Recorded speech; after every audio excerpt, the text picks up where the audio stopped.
Here at the World Economic Forum in Riyadh, Saudi Arabia. Tell me a bit about your role and focus here. Why was it important for you to come?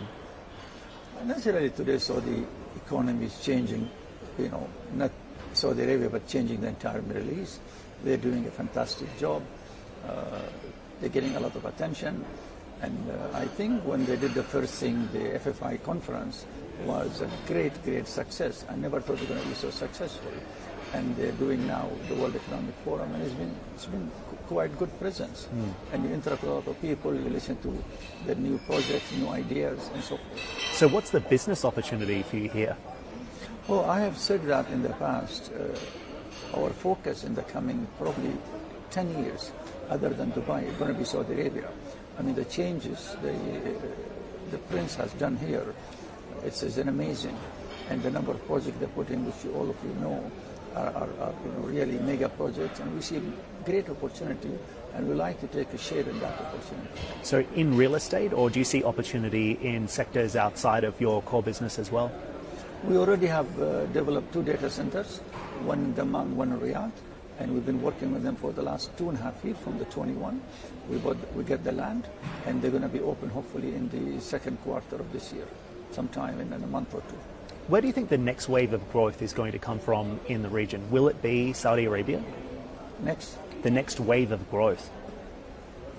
Saudi Arabia is really changed the whole landscape of their business environment, and it's a country with 10 million barrels of oil, with a lot of money above ground, with the population, with more than 2,000 kilometers of beaches, with 2 holy cities.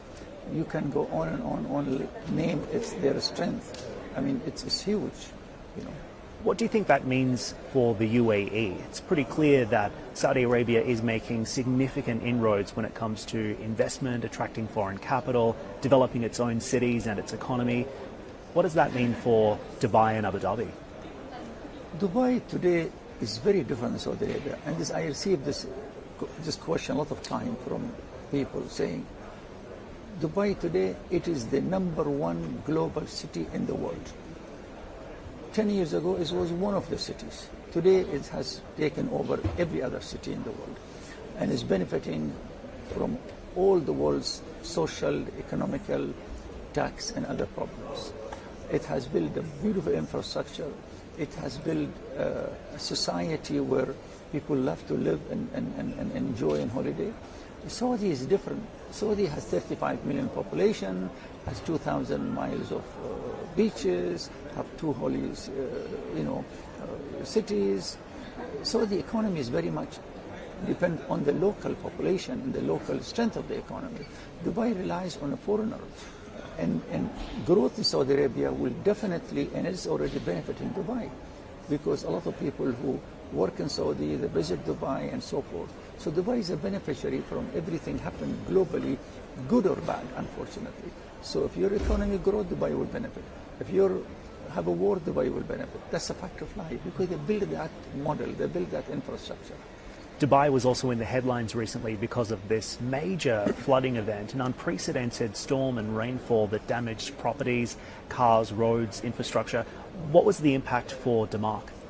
I'll tell you, I have a different view. I arrived in Dubai on Wednesday. I wasn't there. I was in London, and I, delayed one day because of the family or whatever. On Wednesday, with the storm just finished, on Wednesday morning at 5 o'clock, I think. The rain stopped at 6 o'clock. I arrived at 8 o'clock. And I drove from the airport to my house, and I went to Dubai Mall. I went to Mall of Emirates. I went to Jumeirah. I went to see all our properties. All day I spent on the road. And the subject was overly exaggerated. There were some blocks. So on Sheikh Zayed Road, between Manara exit and our icon or Habtoor City or the Safa Park, there were some blockage there. But it was not full blockage. 2 lanes were working, but they were slow, of course. Jumeirah, things were clear. Okay, there was a traffic because some people diverted from Sheikh Zayed Road. Okay, there were pockets of problems. I'm not saying no, but it was overly exaggerated. So people will take 4 cars stuck on a Sheikh Zayed and make a video out of it, and that was literally in a 200 meter. In any country, I mean, you see flood and things like that happens in Miami regularly, and houses get destroyed and people evacuated. That's today with the environment is changing. Everywhere in the world you're getting those kind of storms, okay? And Dubai have been hit with that. But they managed it very well. Yes, there was a chaos at the airport, to say. You cannot ignore the things. But the largest, busiest airport in the world would be hit with that sort of storm. Would have happened in New York or London, I can assure you would have taken much longer to be fixed. And they fixed it in 2 to 3 days, and things were normal. What about damage to DAMAC Properties? Will there be compensation for residents as a result? I don't want to tell you that, so you don't, because my witness you can say, but we were really one of the best. And we had almost no incidents. The roads were not blocked.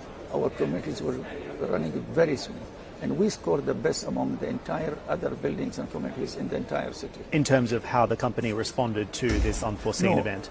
The good thing we did, our infrastructure has been done, in my view, better, okay, than few others.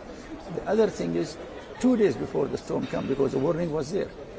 And I had a Zoom from London with my management, and we agreed to put an action plan. And we took a very good action plan. So we're ready for it. But more importantly, our infrastructure in both DAMAC Hill 1 and DAMAC Hill 2, in our buildings, in our MAP, I'm very, very proud of that.